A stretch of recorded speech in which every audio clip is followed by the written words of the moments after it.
Hallelujah. Good evening, good morning, good night, good afternoon.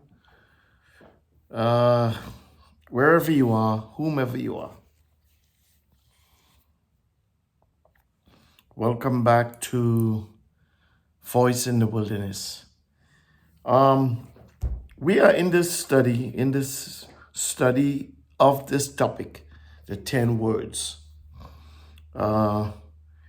This is, I believe, the fourth, maybe fifth segment. All right, we did two segments on just words in general, the power of words and what kind of effect the words have on us as a race, as a people. And when I speak, I speak to humanity as a whole. I'm not speaking to any color, creed, race, ethnicity, culture, what have you. Okay?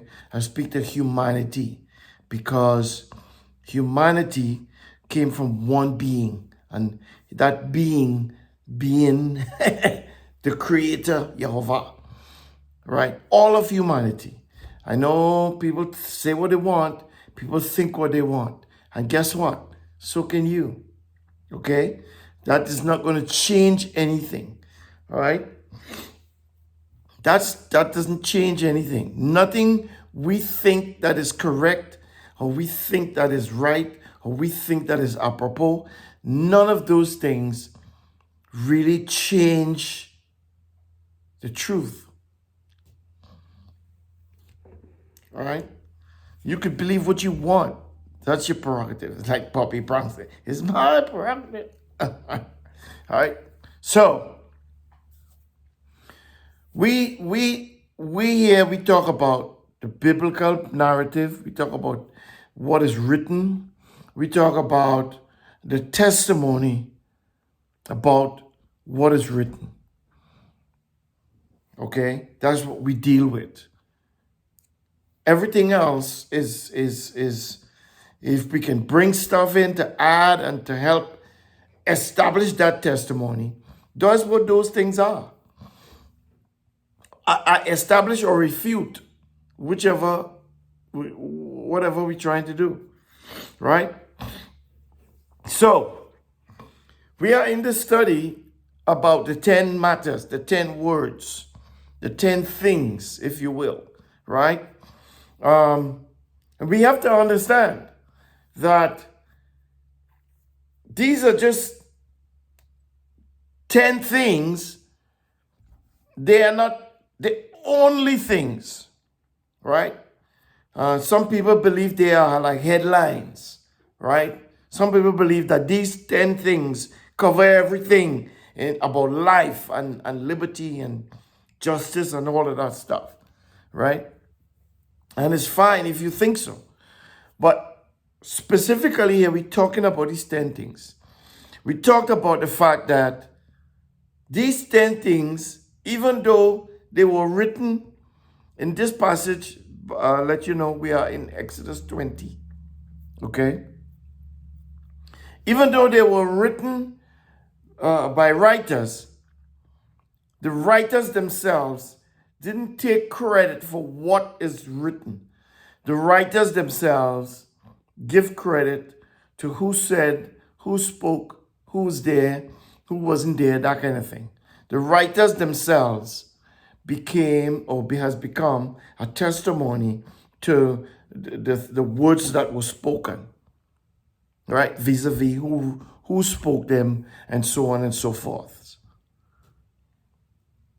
Exodus chapter 20 begins by saying God spoke all these words. The writer did not say Moses. The writer didn't say I. The writer didn't say God told me.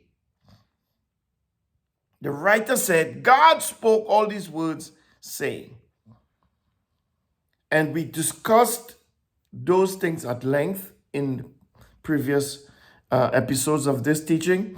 Go back, Listen to it, take your notes, add stuff, whatever. But we spoke at length. God has established who he is by what he did. Unfettered, unchained,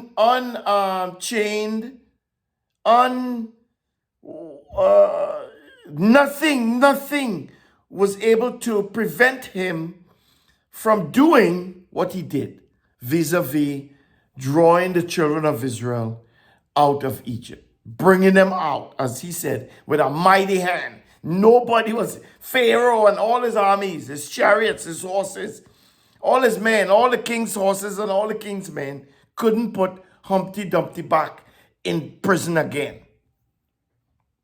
Right? So, and he makes the statement, irrefutable. Pharaoh was dead, so Pharaoh couldn't say, hey, that's not true, that's a lie. They wanted Egypt, so the Egyptians couldn't say, hey, that's a lie because they're still here. No. They were in the wilderness of Sinai at the foot of the mount.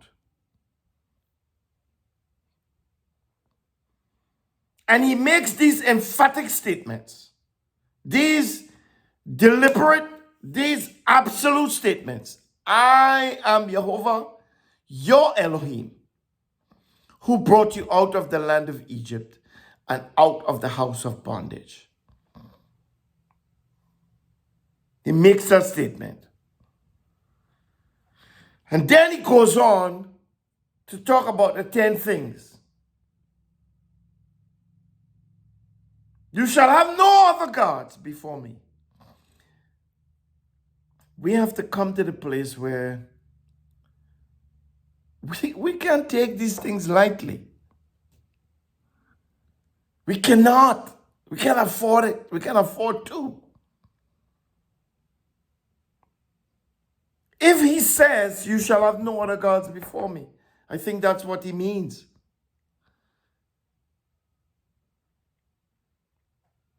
And for far too long, we have gone on. I'm talking, when I say we, humanity as a whole, from the beginning, even up until this day, we have gone on to take him for granted. We have gone on to fuss and complain. We have gone on to think like we know it all. We have gone on to establish our own rules and laws and principles. We have gone on, so to speak, as if he ain't saying nothing, as if he don't mean anything, as if he is nothing, as if we the cat's meow. You know, as the old folks, as the worldly lingo would say, we the, you know, the S word. You know, we it. And in some cases, many people believe that. Especially people who may have money and may be in places of influence and in political arenas and so forth and so forth. You know, people up there. They think we the crap. We it. Ain't nobody like us. Ain't nobody could do us anything. We ain't got no reparations to pay. It's about us. We in charge. We in control. We is going to tell you what's best.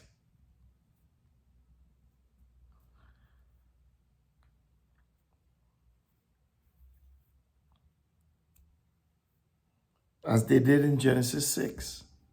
We have testimony after testimony about people who have this idea that they're God, that it's about them. It's us for no more.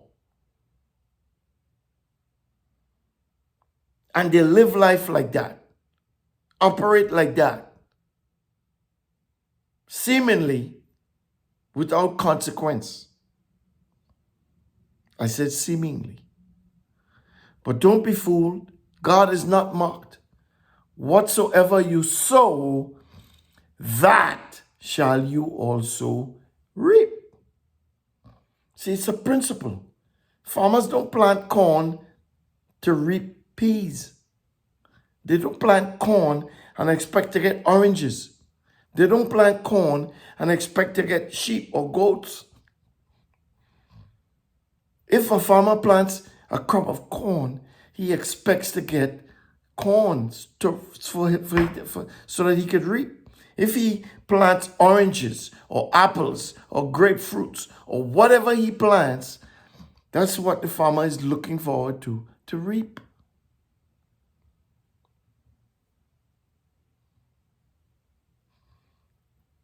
So I don't understand why humans think that they could reap, that they could sow evil and reap good. How does that work? How do you rape and murder and steal and kill?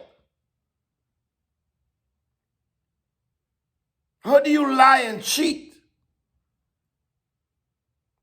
How do you do those things and think you're going to reap greatness and accolades and trophies and life evermore? What is causing you to think like that?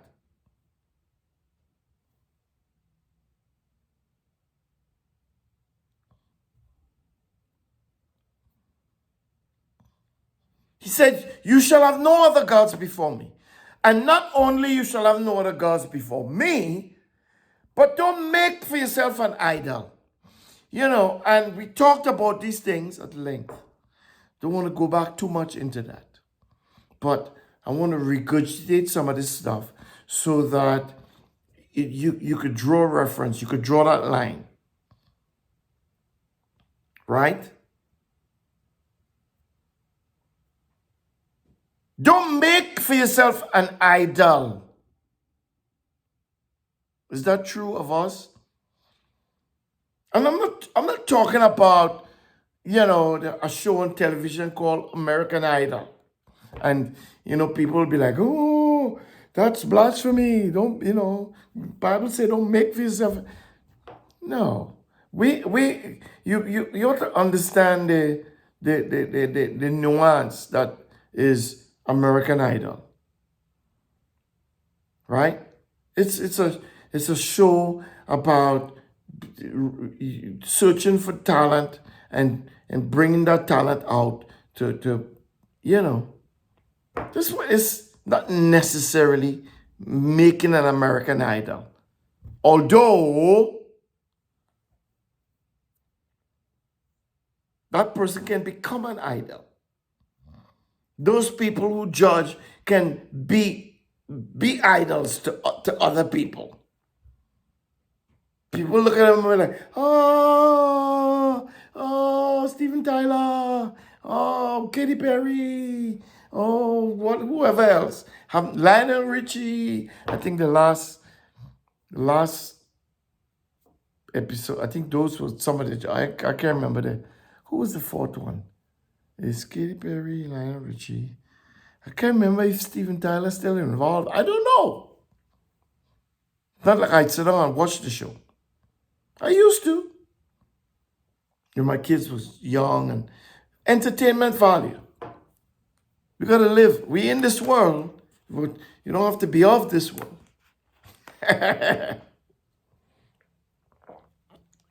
So he says, don't make yourself an idol. Make it. You could literally fashion things. And people do it. People make these little things. We talk about that too. People knock on wood. What is the wood going to do? Or what is that gesture? What does that do? Knock on wood. What is, it's, the things that humans believe if we really sit down and think about them, it's nuts. You wouldn't believe the things that you believed. Knock on wood. Cross your finger. What else? What else did? All kinds of stuff.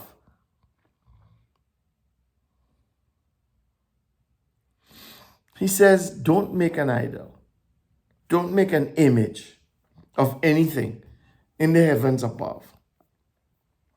People believe in the stars and the moon. People howl at the moon. What is that going to produce for you? Please tell me, what does howling at the moon, what does the moon do in response? Does it howl back? Does it shed blessings on you? What does the moon do? The moon is an inanimate object. It's up there. It was created by something that's bigger than the moon. But we pay homage to that moon. We pay homage to Saturn and think about it. What do these things do for us? In return for your homage, in return for your bowing down.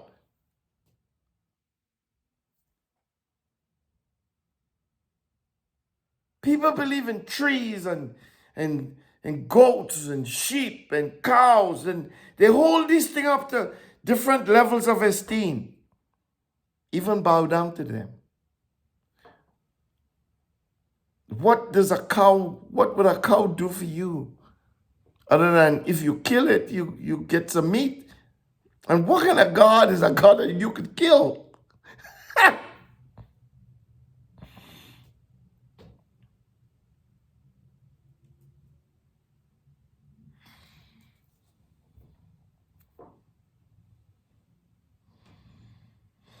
What kind of God is a God that can't do anything for itself other than depend on the human being?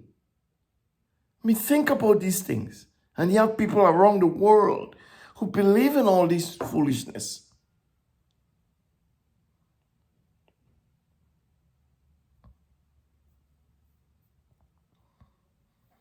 He said, you shall not bow yourself down to them, nor serve them.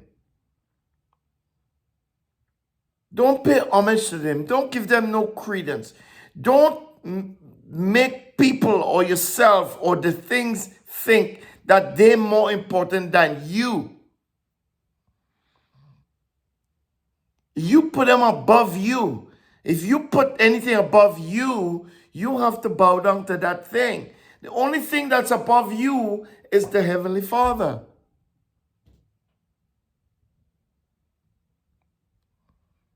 So he's saying, don't bring nothing before me, and don't do, and he's identifying the things that we should not do. Which, on the flip side, identifies the things that we should do.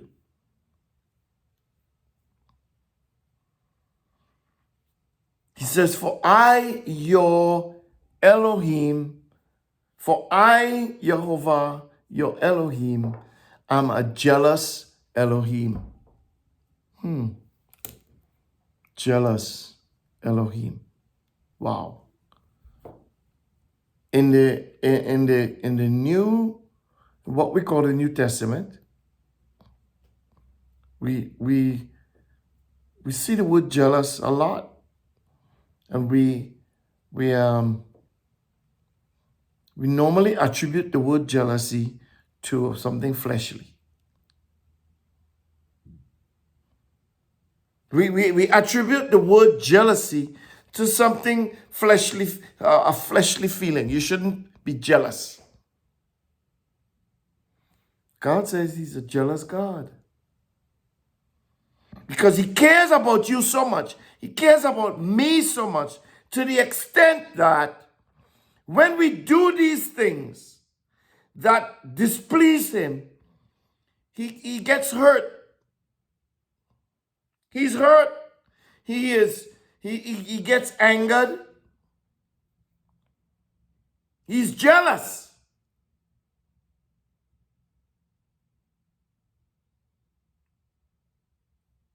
And you say, well, how could God get jealous? How could God be jealous? Because he created you.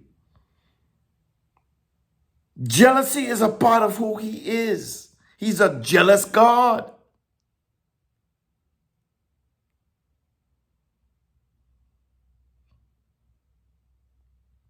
He is a jealous God. And because he is a jealous God, he goes on to say, I will visit, not specifically, I will visit, but he says, visiting the iniquity of the fathers on the children.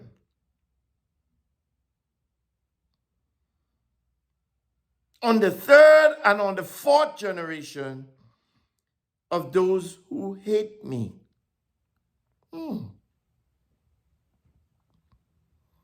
So he visits the iniquity unto the fathers, of the fathers, unto the children, unto the third and the fourth generation of those who hate me.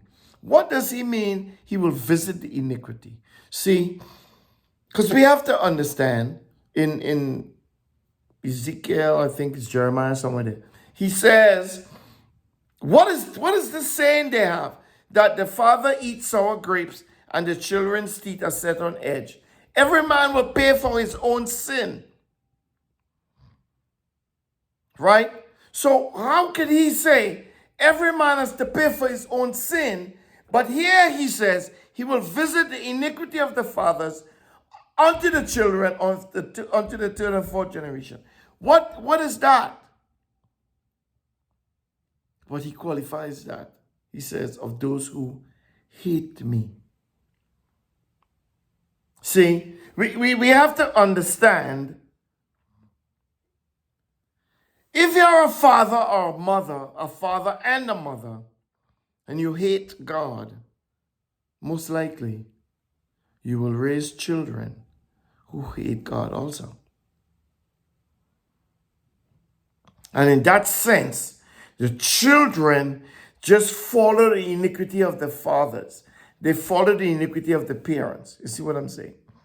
See, it's unlike the children who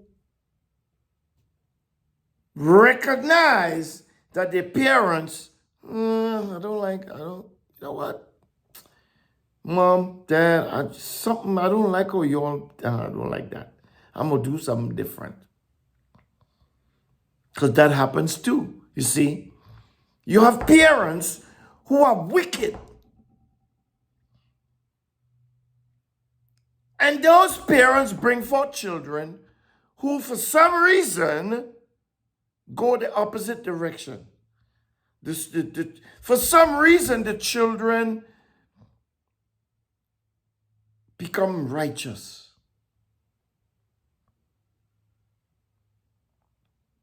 And vice versa. Your fathers who are righteous, fathers and mothers, parents, who are righteous parents, and give birth to children, and those children become unrighteous. See?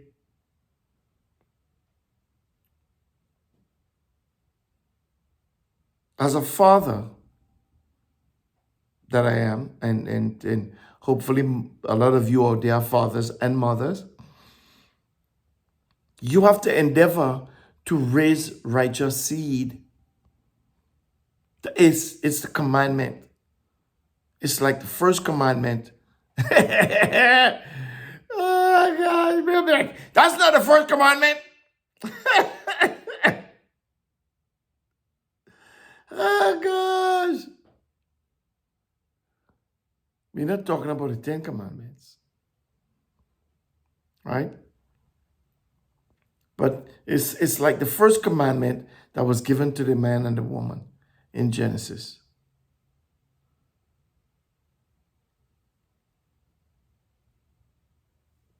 God created man in his image and he said, be fruitful and multiply. That's a command. Be fruitful. He didn't say, well, he didn't say, I'm going to create you guys, and if you want. You see what I'm saying? It's up to you. It's no big deal. I don't mind. I don't care. You decide. No, he said, a matter of fact, let's go read it. It's nothing like reading it. You see what I'm saying?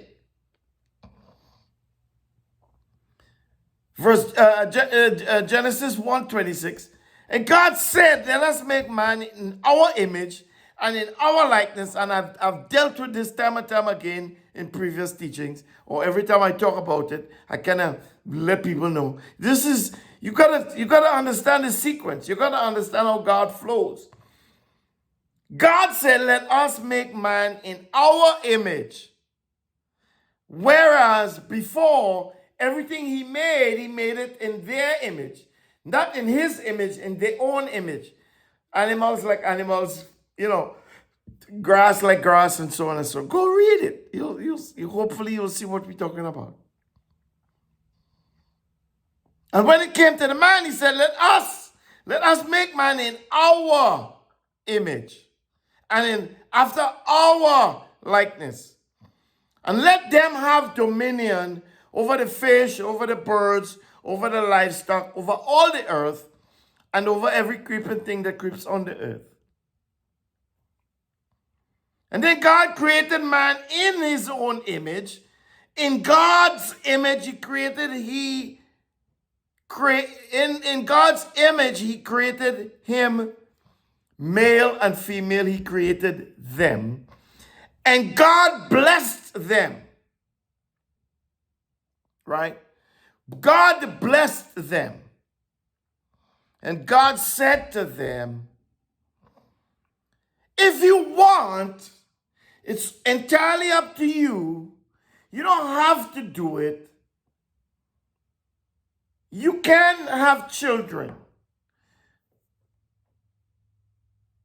You can have children. You could, you couldn't, you don't have to. No, that's not what God said. That's not what was said.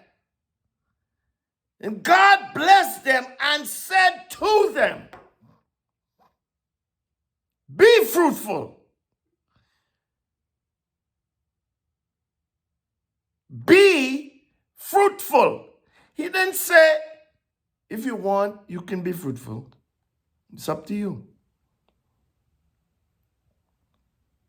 Be fruitful is a command.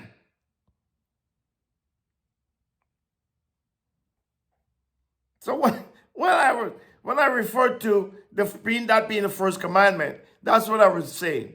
Not like the first commandment among the 10.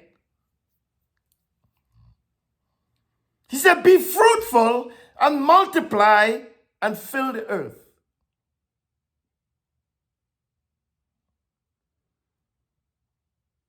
But when the command comes to be fruitful, what does he mean by be fruitful? Have children, multiply yourself. But you have to understand the principle of multiplying yourself. The principle of multiplying yourself is not multiplying yourself to be like yourself. It's multiplying yourself to be like him, because he multiplied himself and made you. He said, let us make you like us.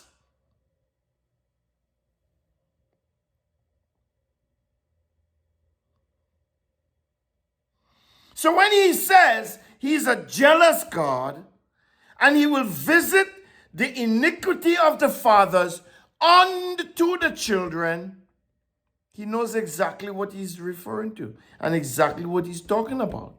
These parents who raise up children who hate him, children who have no care for him, children who have no thought about him, children who despise him.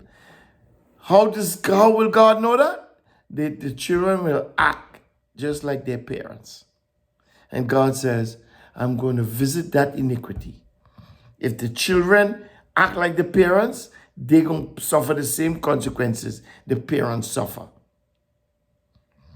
If the children recognize the actions of their parents and decide, no, that's not the way to act, I'm going to do something different, I'm going to be righteous, God is not going to visit that iniquity. Because when you act in a righteous manner, you show that you love God. You gotta hear me? You show that you love Him by acting righteously. Let's go to Genesis, what's that, 18? 18, and let's go Genesis 18. Right? Let's go Genesis 18, just to show opposite, right?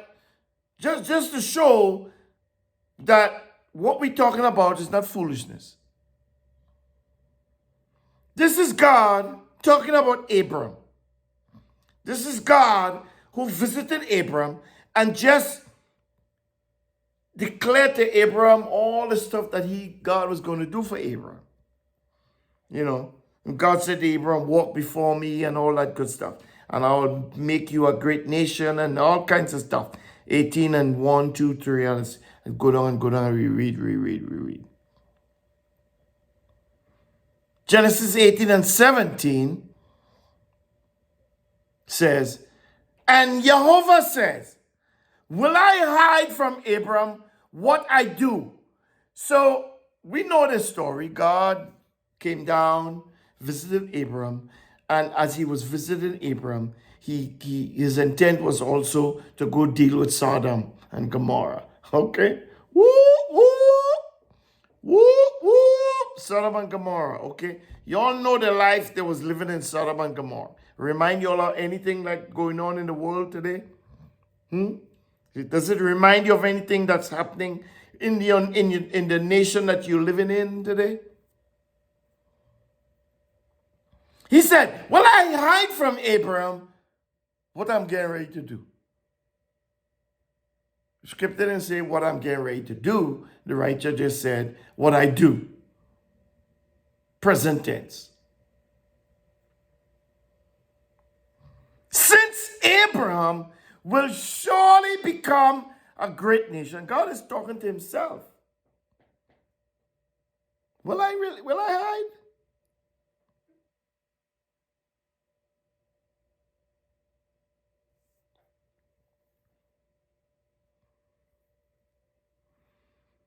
And all the nations of the earth will be blessed because of him. All the peoples.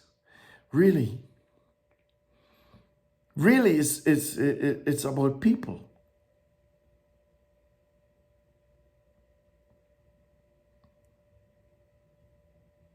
And listen to why. Listen to why. For I have known him. Because God says, I know him. I know Abraham. I know how he is. I know how he thinks.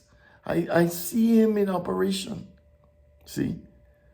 He's not selfish. He's not bigoted. He's not, he's a righteous person. He thinks about other people. Even puts his life on the line for other people. He loves from his heart. He's a giver. I know him. I know that man.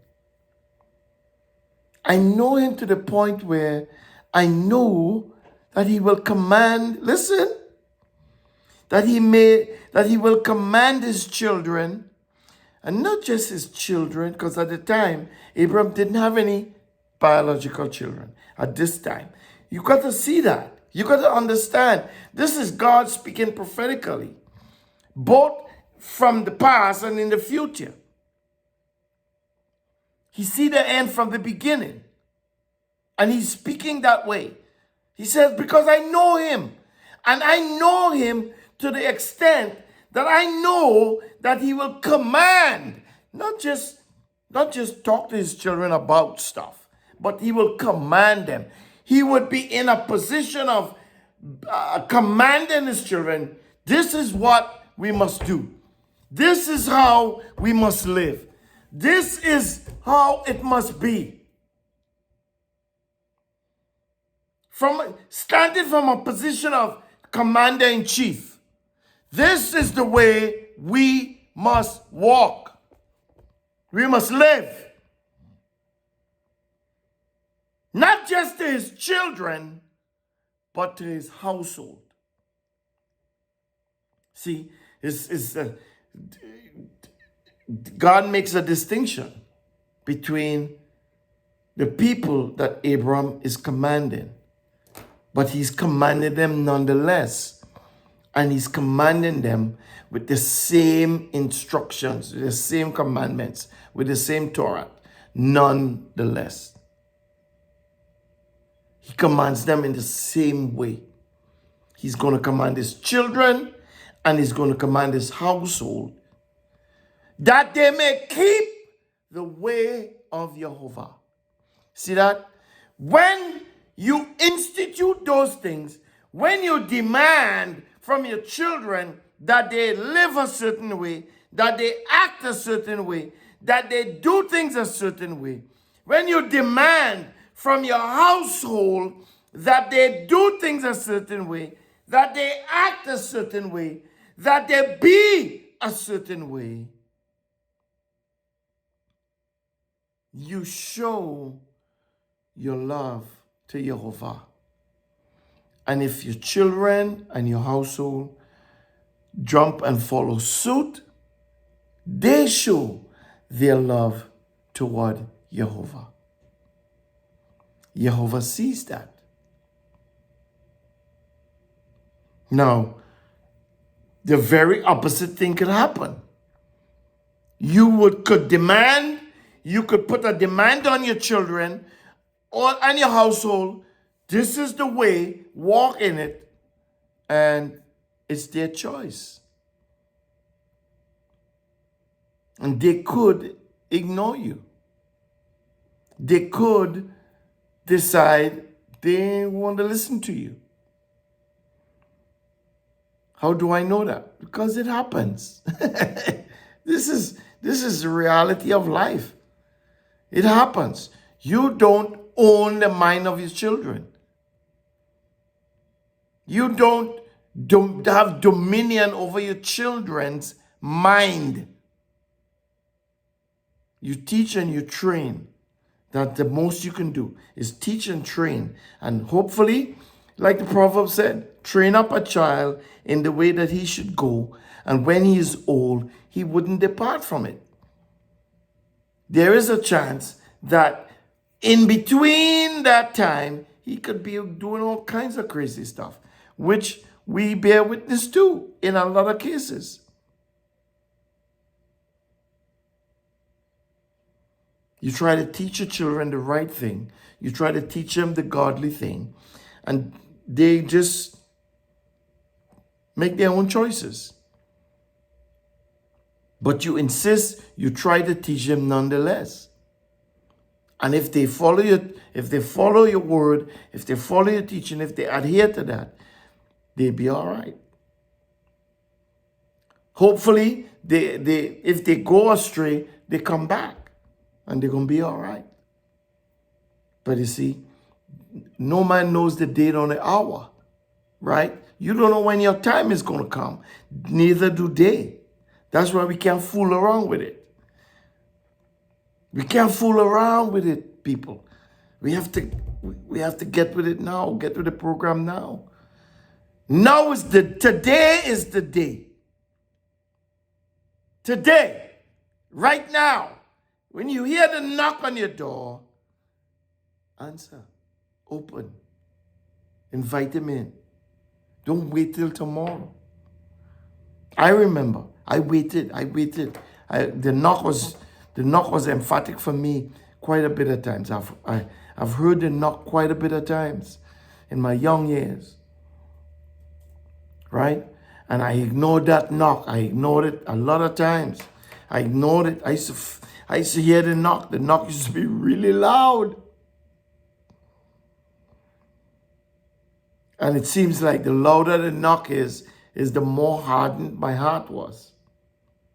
Sometimes that's how it is. You know? And thank God for his grace that he kept knocking, and eventually my heart softened.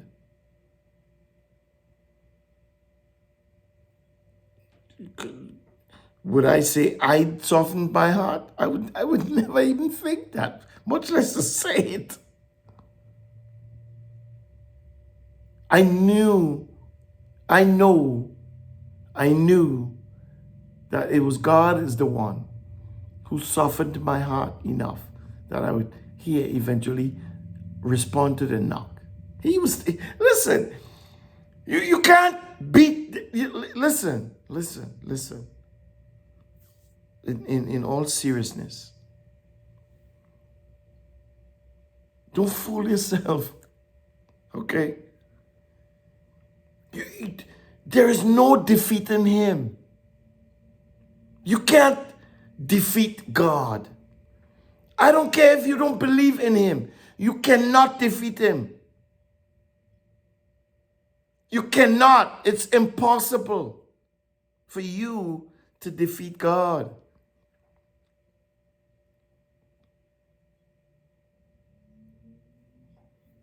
Your best bet is to know that, to understand that, and to accept that for what it is, and to change course. That's your best bet. That's your only bet. Because you don't know the day or the hour. And if you keep fighting and pushing back, if your time comes and you miss that opportunity, you have no other recourse. That's as serious as it is. For me, I was blessed. You know, even fortunate that time and time again, I heard that call. I knew. I felt it. And I kept refusing. But the same God who's full of grace, the same God kept knocking, kept pushing it at the door, kept knocking. And eventually at 34, 35 years old, I was soft enough. My heart was soft enough that when he knocked, immediately, I answered emphatically. Not because I wanted to answer, but because he made it so everything was ripe for his picking.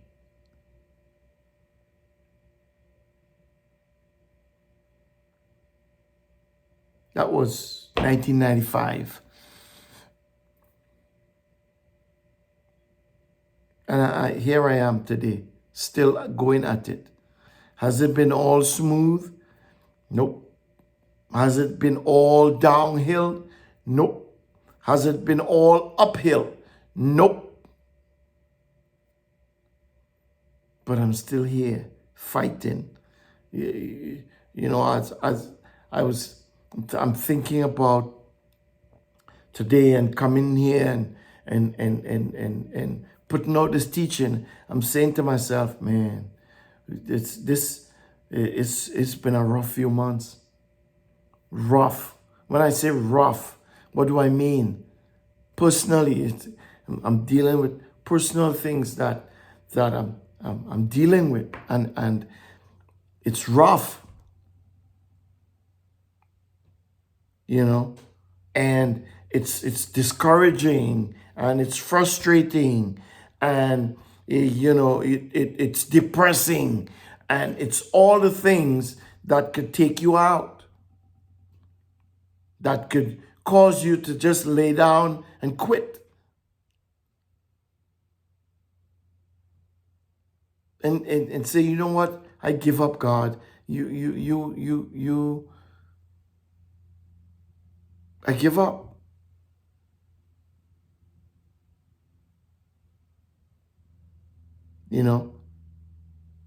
But I look around and I see the blessings. I know the things that I've accomplished. I know the things that I have. I know how the things that are around me. I'm aware of the good things, those blessings, if you will. I'm aware of them, fully aware of them. And sometimes I don't understand why. Sometimes I look over my shoulder expecting a bat to be coming at my head. A bat meaning like a baseball bat or cricket bat or something. Some coming to decapitate me because of some of the stuff that I deal with. And I'm dumbfounded, really, by the grace that has been given.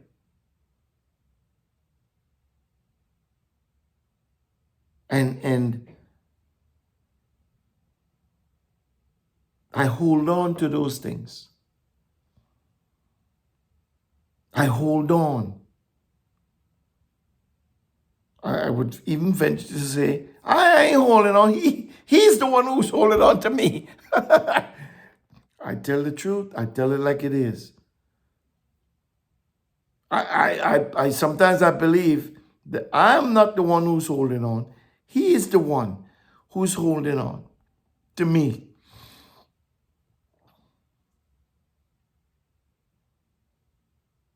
But it's there before us. There's no defeating God. None. No human being can. No entity. There isn't an entity in creation, in the world now, in the world to come. There is no entity that will defeat him. And he says that over and over and over, time and time again. I am God. All by myself. I don't need any help.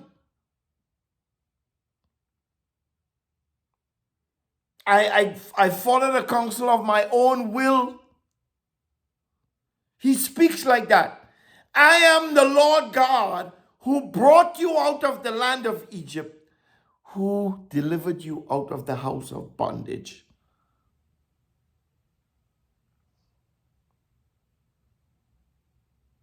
And so when he knows who Abram was, when he knows who Abram is, when he knows that Abram would command his children and his household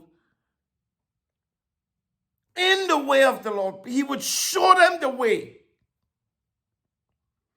He would light up the path to Yehovah for his household and his children. He says, I can't hide the stuff I'm getting ready to do from him. I can't. I gotta tell him. I gotta show him. I gotta explain to him. And you know the story. Abram knew that Lot was over there. He knew that Lot was over there. And something in Abraham knew that Lot, he taught Lot, he showed Lot. Lot saw. Lot was an eyewitness, a literal, physical witness to Abraham and his personality and his character, the way he did things, and so on and so on. And there was an affinity between the two of them. Abraham just believed Lot would maintain his righteous standard. And so Abram stuck his neck out for Lot and almost demanded, if you will, almost, he begged and begged and begged. Would you, if 50, if 30, 20, 10, 5, 4, 3, you know what I'm saying? Battered with God, back and forth, just to get the assurance that God, if you find 5 righteous people, I will not destroy Sodom and Gomorrah. Well, we know the end of the story. Sodom and Gomorrah was destroyed because God didn't find 5 righteous people. He found just 1.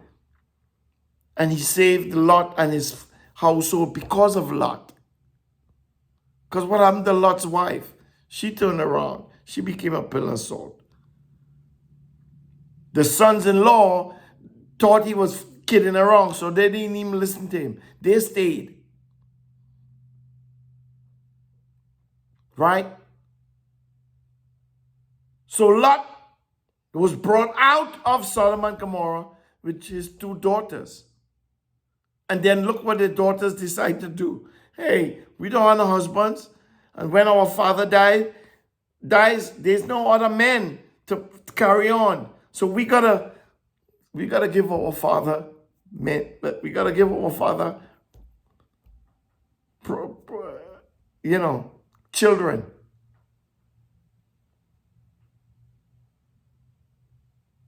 And so you know the story.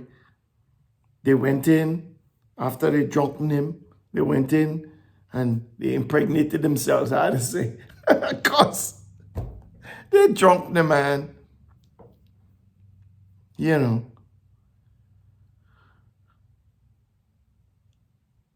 But if you think about it, God could have been like, and there are no children coming out of this. Right? But he allowed it. He allowed it. He allowed the 2 daughters to become pregnant.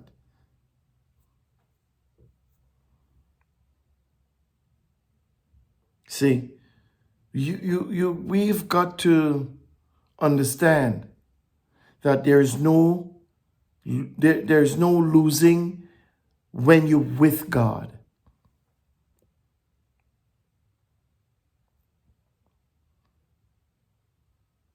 You can't lose. You don't lose. Even if you look like you're losing. Right? Because, like the old folks would say, looks are deceiving.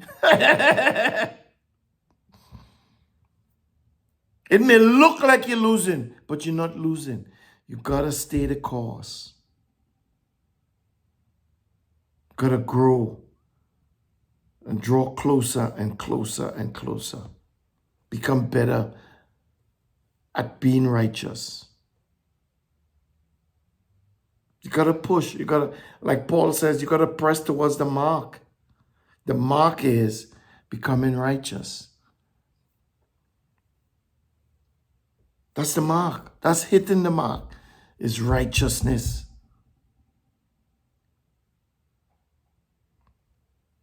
He said, I will visit the iniquity of the fathers unto the children, through the 3rd and 4th generation of those who hate me.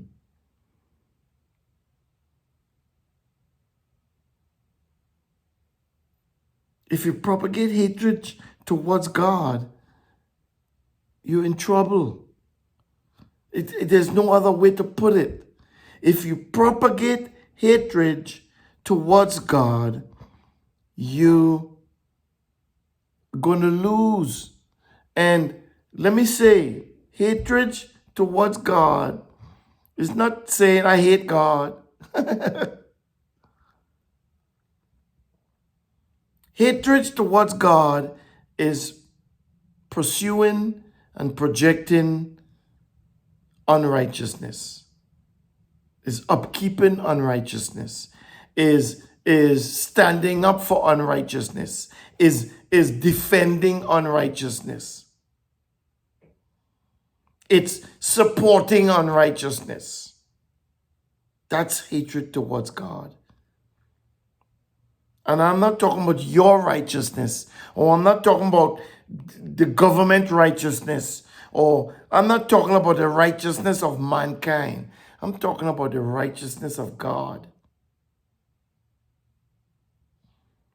So when you stand up and defend and support and encourage and propagate and push and pursue things that God deems unrighteous, it doesn't matter what color you painted it. It doesn't matter how it looks. If those are the things that you involved in, that you propagate, that you support, that you encourage, that you stand with, that you uphold, that you bow down to, if those are the things that you do, if you support unrighteousness and in all its forms, you will lose. It's inevitable, according to Mr. Smith, the Matrix. It's inevitable.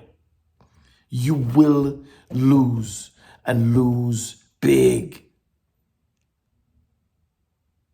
And guess what? Even if you don't believe that, it still is not going to change that fact. And like the old people would say, you could put that in your pipe and smoke it. It's an analogy. Okay? It doesn't matter if you believe it or not. That is not going to change how true it is. It's not going to alter the fact that you will lose. So believing me or not believing me doesn't do anything for you if you go that route, if you stand in that way.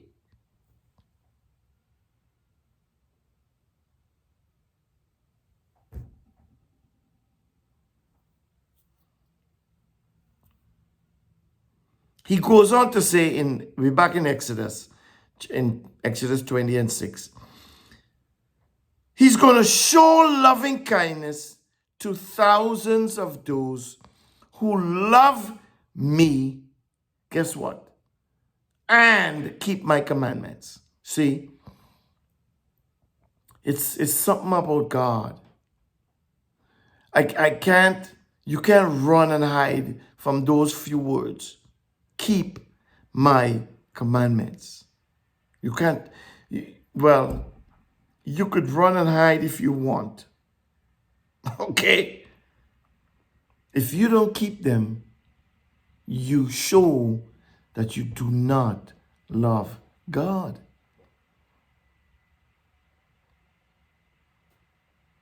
And you could think whatever you choose to think. If you do not keep his commandments, you show that you do not love him. Doesn't matter what any preacher, apostle, any prophet, any evangelist say to you. In the end, you have to give an answer.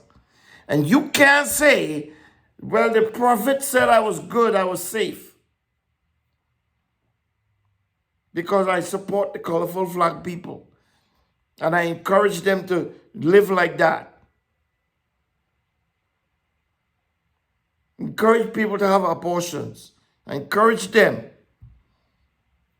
You can't say the prophet said I was in a good place with God. You can't say that.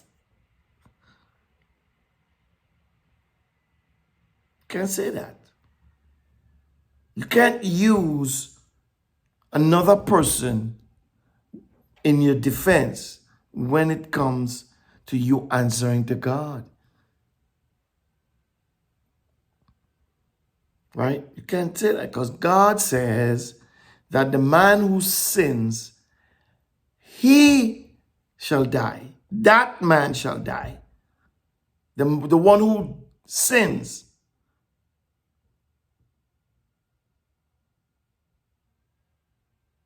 And you should die for your own sin, not for somebody else.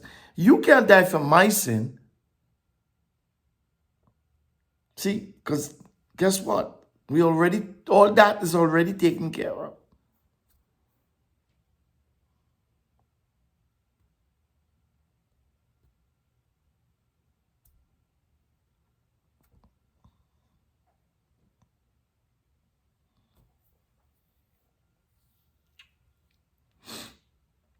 Okay?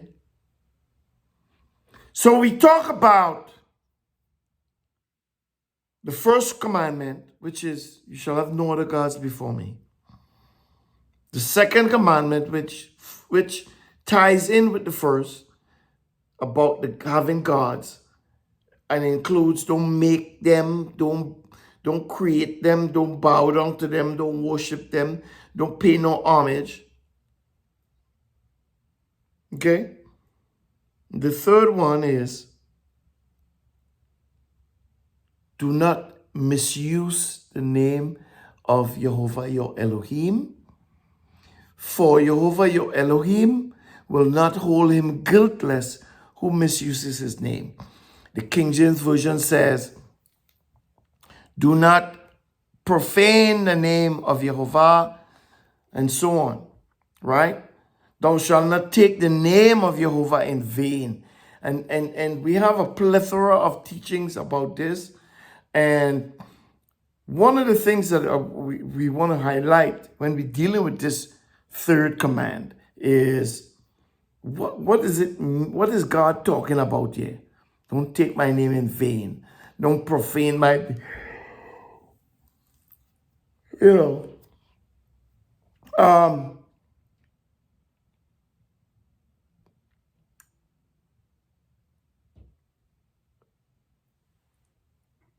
And this is what I would say, right? In the biblical times, people would use God's name, and like they would say, you know, let God be seen between me and thee. You know, you would hear them, or you would hear him swear in his name. I swear by Yehovah, such and such and such.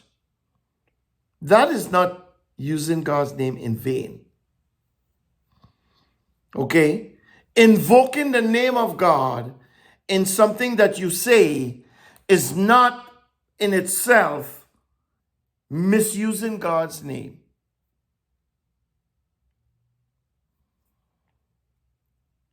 It becomes the misuse of his name when you invoke the name in your lies, in your unrighteous deeds, actions, and so forth and so forth. So when you lie in his name, and you cheat and steal and kill and murder in his name, that is misusing his name. When you prophesy falsely in his name, that is misusing his name. Okay? So when he says, don't use my name in vain, that's what he's referring to. Using his name in coordination with your vanity, with your lies, your deceitfulness, your unrighteousness, and so on and so forth, and so fifths. See, when you say something and you know it's a lie, and you invoke the name, he's not going to hold you guiltless.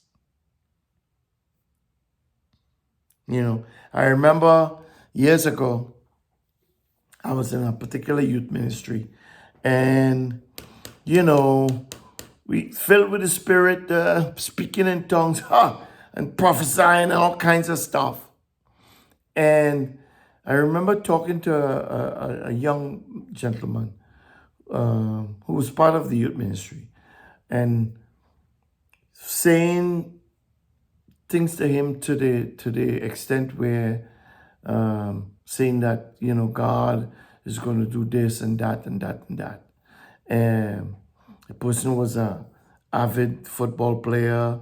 I've never seen them play, but they had the reputation to be a top football player at school level, whatever school he was attending and so on. And I was going on and trying to be this big time prophet. And after I said the things that I said to this person, a little voice said to me, "Why you say all that stuff?" Like that. You know what I'm saying? Why you say all that stuff?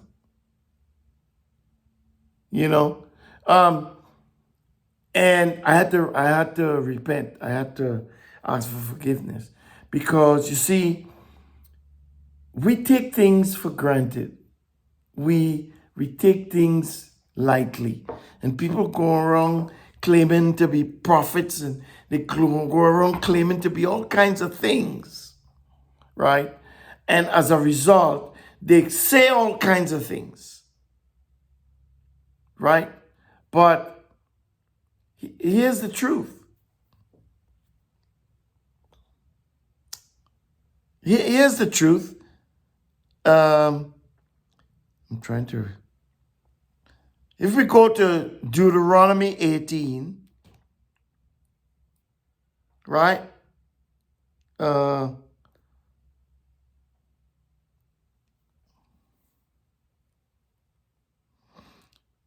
Let's read some verses from Deuteronomy 18. Deuteronomy 18 and 1 says, "The priests and the Levi, all the tribe of Levi, shall have no portion or no inheritance with Israel." This is interesting, right?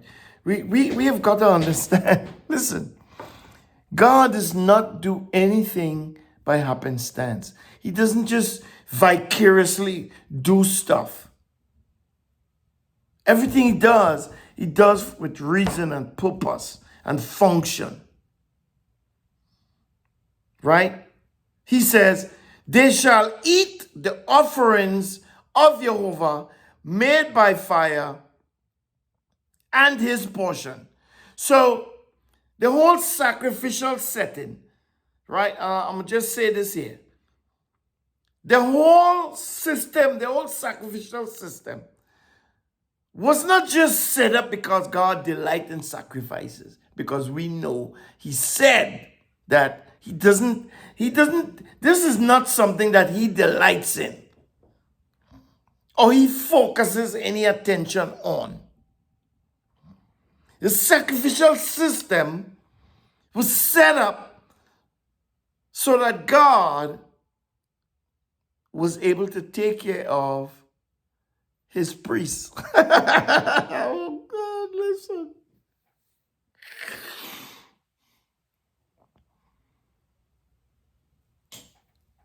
See, when we offer a sacrifice and we look at the blood and the sprinkle and the this and the that, we focus on that stuff. But the sacrificial system was set up so that God would take care of his priests. Why does God have a need to take care of the priests? Because he just said, the priests and the Levites, all the tribe of Levi, shall have no inheritance with Israel. That means the priests, the tribe of Levi, the entire tribe, gets no land, they get no riches, they get no wealth, they get nothing.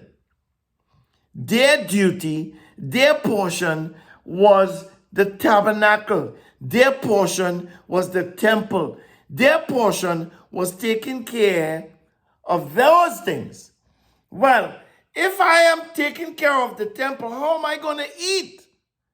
If I don't have a piece of land to plant crops, if I don't have a cow or a sheep to kill, how am I going to eat?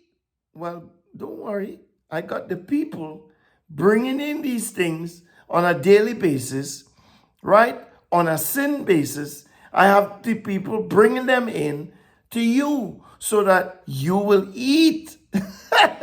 When you kill, when you sacrifice, and you sprinkle the blood and do all this waving and all these things, guess what? You are eating portions of it. Yes, you burn some things, but you're eating portions of it. Even the people who bring some of the items, the people get to eat the items too, in some cases. See, you got to understand that. But no, we don't think about all of that. He goes on to say, they shall have no inheritance among their brothers. You know, they ain't getting anything. They don't have anything to call their own. The earth is the Lord's and the fullness thereof, and all they that dwell therein. God said, I'm taking the Levites, the tribe, taking all his sons for myself, because I want them to do certain things, right? They ain't getting none of the other stuff. Well, they had to live. They had to eat, right? They had to have houses. They had to live somewhere. If they're not here and they're home, they have to live somewhere. They can't be on the street like homeless. So this sacrificial system was set up to take care of them. He don't need no meat. He don't need none of the stuff. He don't need it.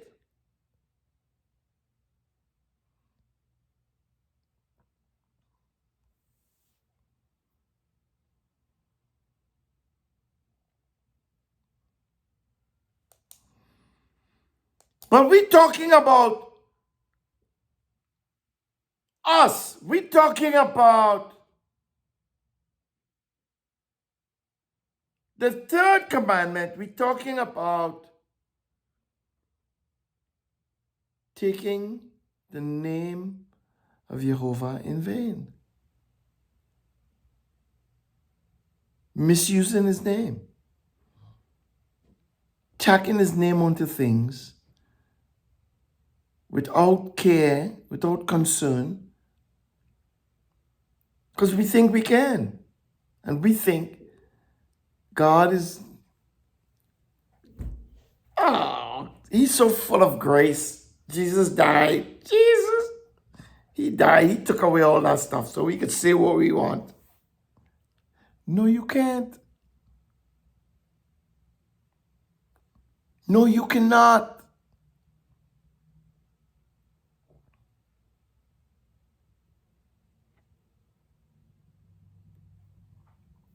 He says in verse 9, when you have come into the land which Yehovah your Elohim gives you, you shall not learn to imitate the abominations of those nations. See,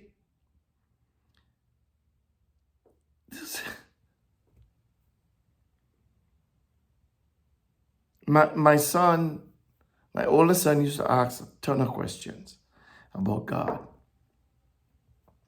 Because in his mind, he wanted answers. He wanted to know, why is God so, he's this way, he's that way. He's selfish, this is no, it's all good. Nothing wrong with asking questions. Because when you ask questions, you'll get answers. You may not like the answers, but you will get answers nonetheless.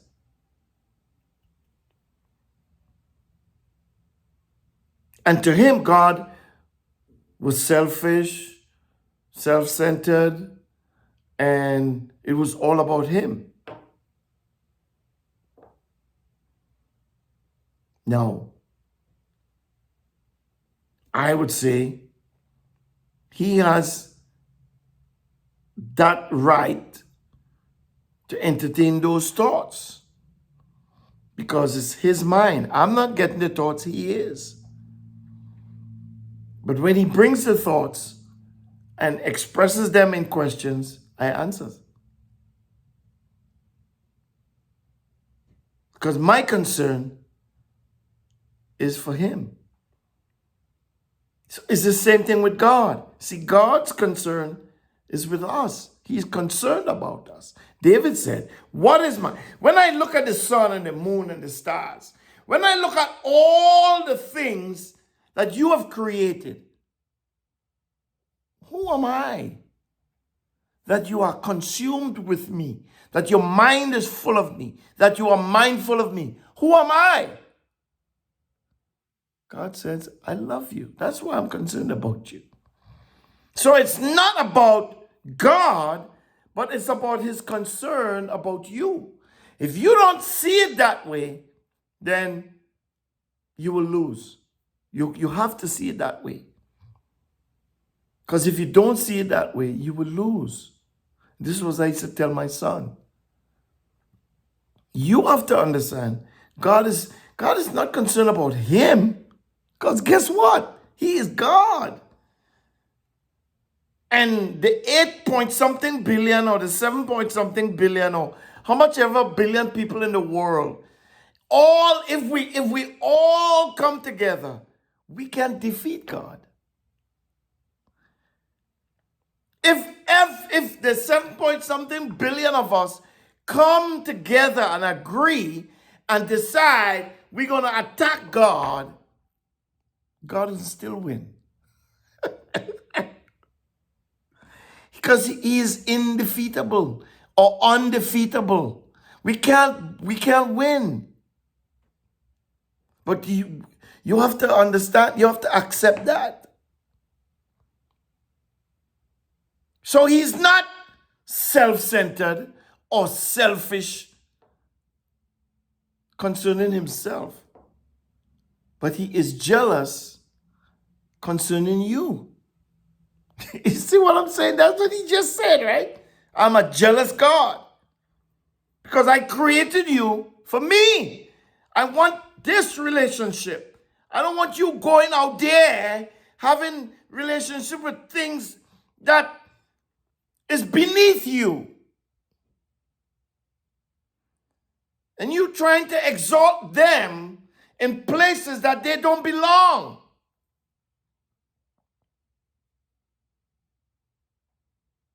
And once we understand that, our perception begins to change.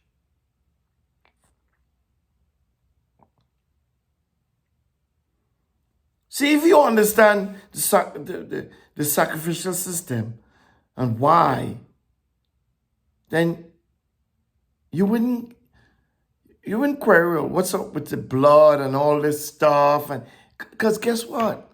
Your cow, your goat, your sheep is helping to feed the priests. It's helping them. Your free will offering, your peace offerings, it's helping them in addition to you. And it's showing God that you are obedient to his word. So who is it helping? Ultimately, it's you. It's you helping your brother. You see the cycle?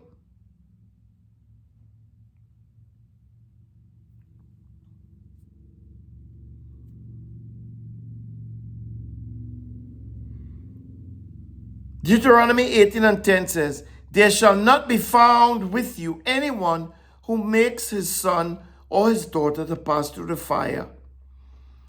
One who uses divination, one who tells fortunes, or an enchanter, or a sorcerer, or a charmer, or someone who consults with a familiar spirit, or a wizard, or a necromancer. For whosoever does these things is an abomination to Yehovah. Because of these abominations, Yehovah, your Elohim, drives them out from before you. So we have to understand when God says, don't use my name in vain, we got to be careful of what we say when we invoke his name, or if we are invoking his name. You can say what you want, but when you say what you want and you invoke his name, or you swear by his name, which literally you can do, you are allowed to do. He wants you to swear by his name, but in truth and in righteousness and in goodness and in faith and in obedience. Not the other side of the wall. Because he will not hold you guiltless. Not when you're doing these things.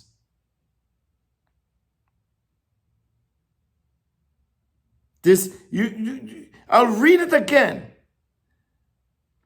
There shall not be found with you anyone who makes his son or his daughter to pass through the fire. What does that mean, pass through the fire? Well, in these days, and I would dare say it even today, vis-a-vis the A, the things that women do, that starts with the letter A. You sacrifice your children. That's what they used to do. They used to sacrifice their children. They used to sacrifice their sons and their daughters, burning them in the fire. It's, Molech, the worship the god they call Molech. And as a result, would offer sacrifices to this non-god, Molech. Right? He says, not just don't pass them through the fire, but don't use divination, tarot card, calling up the dead. Don't tell fortunes. The fortune tellers want to read your palm and say this line is this and that line is that. Or the enchanter.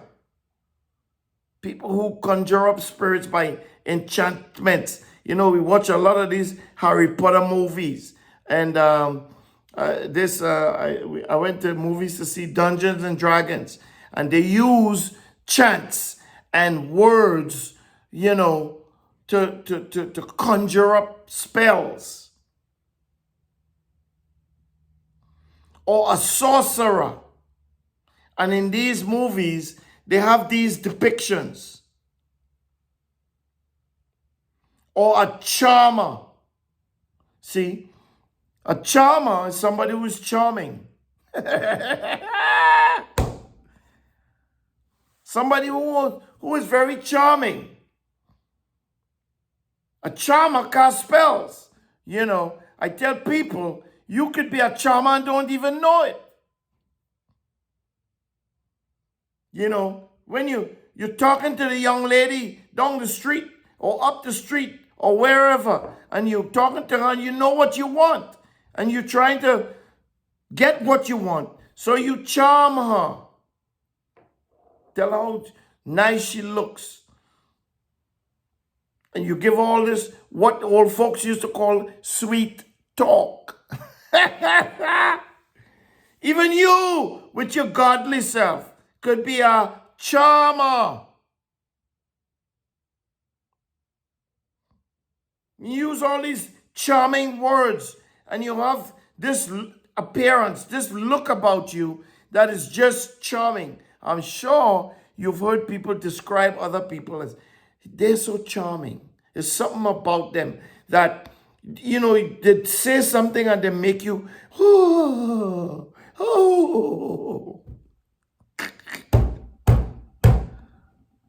See, we don't think that it could be that simple, but I'm here to tell you, it's that simple. have charmed people.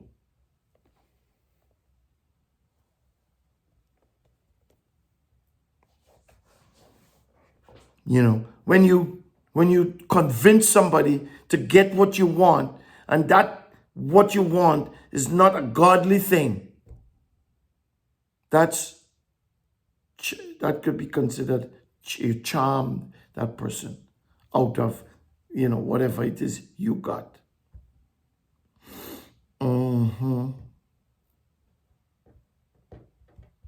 It's a normal, integral part of who we are. God is a charming God. He's not a charmer, but he is. He's a loving God. That's part of being a charming person. So this is that loving, kind-hearted nature person. But if it's not done in righteousness and for righteousness, man, I tell you.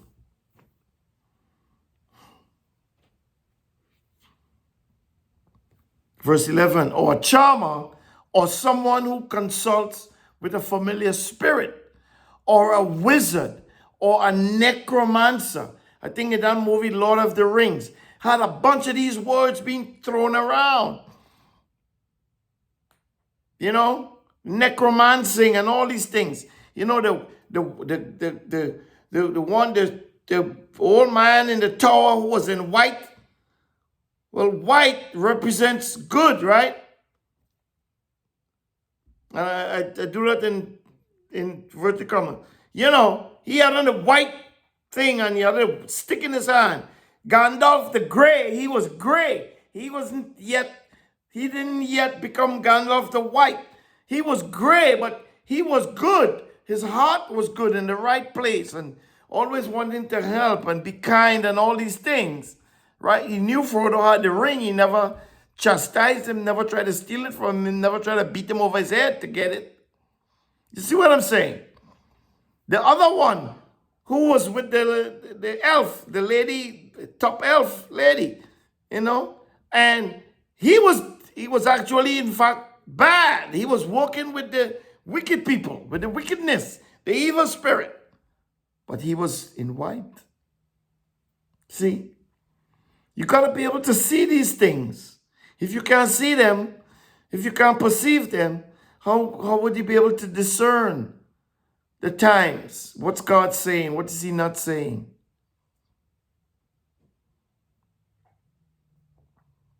He says, in verse 12, for whoever does these things is an abomination to Yehovah. See, you can't do these things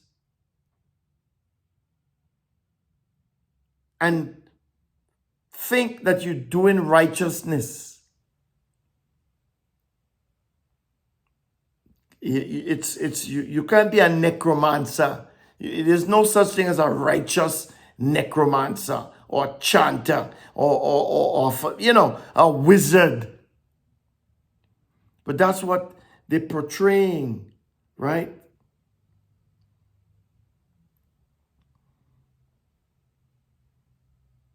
He says,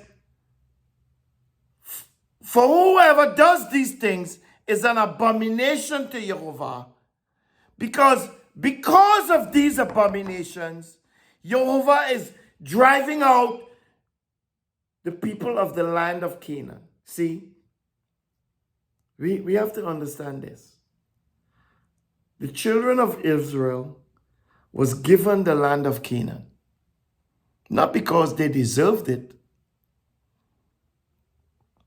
because the people who was living in the land of Canaan was an ungodly people. They didn't like God. They didn't have no fear of God. And they did all these wickedness that we just listed. So God decided that he's going to drive them out of the land. And God decided, seeing that I'm driving them out of the land, I'm going to bring these people out of bondage and give them that land. So he tell the people he's given the land, don't be like them people. Be separate. Be ye holy, for I am holy. We listen, we have to understand.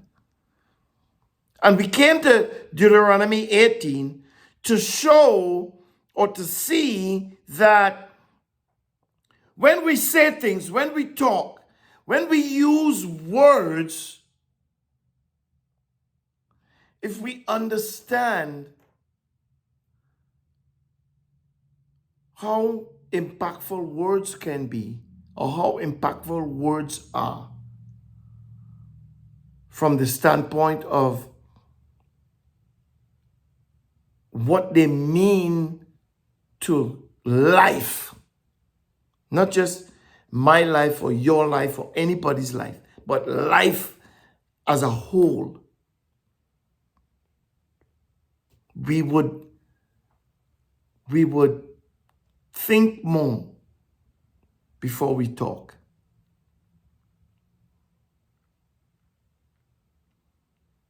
He said, you shall be blameless with Yehovah your Elohim. He said, for these nations that you shall dispossess, listen to those who practice sorcery and listen to diviners. See? But as for you, Yehovah, your Elohim, has not allowed you to do so. So these nations will do all kinds of stuff. Sorcery and enchanters and necromancy and they will just they were doing all these false things, all these lies and deceitful things, living in unrighteousness, offering their children up to there's no gods. That was their lifestyle. God brought in the children of Israel. He said, first to begin, I don't want you to follow that pattern.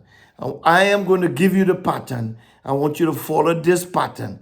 And that pattern has never changed. It didn't change then. It hasn't changed now. It's the same pattern. It will never change. Because God is a righteous God. And then he goes on to say, verse 15, this is the point. I went all of that time to get to this point. Yehovah, your Elohim, verse 15, shall raise up to you a prophet from among you. I'm going to raise up one of your brothers or your sisters. Those that are among you, not from a different nation, not from a different culture, not from a different background. Somebody from among you, from within the tribes. I'm going to raise them up and I'm going to speak to him and through him. See how God is? You don't want to go all about looking for a prophet. I will raise one up from among you.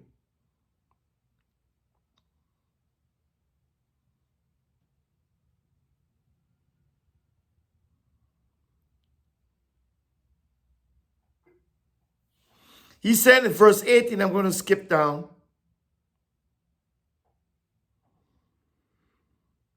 I will raise them up a prophet from among their brothers like you. I will put my words in his mouth, and he shall speak to them all that I shall command him. It shall happen that whoever will not listen to my words, which he shall speak in my name, I will require it of him. But the prophet who speaks a word presumptuously in my name, which I have not commanded him to speak, or who speaks in the name of other gods, that prophet shall die. So God gives this depiction of two prophet-like people. Two similitudes of what prophets will be like. One will be raised up from among the brethren to speak only the words that he is commanded to speak. And those will be the words of God. And then there is another similitude of a prophet who will raise up and say stuff presumptuously because he thinks he is a prophet, or because somebody told him he's a prophet. So that one is going to raise up and speak things too.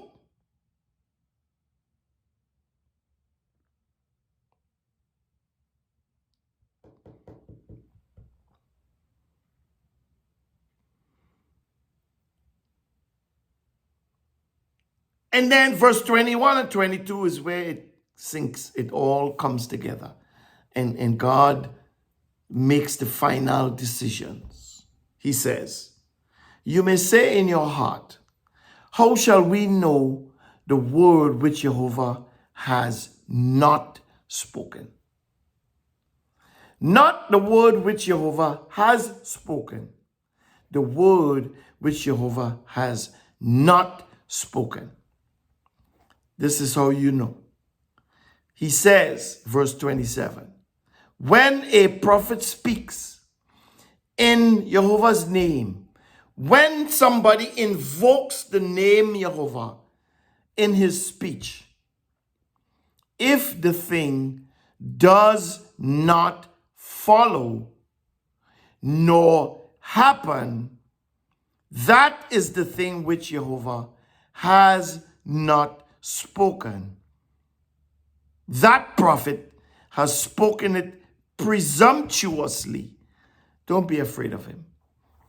Do you know how many things, how many people have said that has never come to pass? I've heard so much things that, people, and that's one of the reasons why I don't like prophecy. This idea that I might be a prophet is not a comforting idea, at least not to me. It's not something that I embrace willingly. See? Because I know, as I said, in that instance, all those years ago, that I spoke presumptuously. Or I may have spoken presumptuously, because I don't know if what I told that guy came to pass. I know I have said many things to many people, and many of those things have come to pass. And I am not one to say everything I say every time comes to pass. That I will not do. Because I'm not perfect. And you hear what he said. If it doesn't come to pass, that prophet has spoken presumptuously. Do not be afraid of him. Right? God will deal with that prophet or that person. Don't be afraid of him. So then you look for the result of what the prophet says. Okay, by this time tomorrow, sudden. Okay, I hear you. I ain't scared. I ain't worried. We'll see by this time tomorrow if it will happen. If it comes to pass, you know God said it. If it doesn't come to pass, just keep moving. So when God says, going back to Exodus 20, thou shalt not take the name of Yehovah thy Elohim in vain. That's exactly what he means. Be careful what you say if you invoking my name. He didn't say don't invoke his name. He said be careful. Don't take it in vain. Don't take it for granted. Don't just attach my name to anything that, because you think. No. Okay? No. But he does want you to swear by his name. He does want you to be upright by his name. He does want you to be righteous by his name. He does want you to speak the truth by his name. He does want you to be upright by his name. And you can invoke his name in all those things. But when you attach his name to falsehood, lies, and cheating and stealing, murders, killing, or what have you, you're in trouble, bro. You're in trouble. So, what's in a word? Life and death is in a word. It could be your life, could be your death. It could be somebody else's life. It could be somebody else's death. So don't throw around words vicariously. Be careful with your words. Be thoughtful with your words. Use your words to edify. Even if you are chastising somebody, use that chastisement to edify them, to build them up. Even if you're breaking them down. Amen? All right. We close on that note. Turn in your Bibles to Numbers chapter 6 and verse 22 through 27. Number 6. In closing,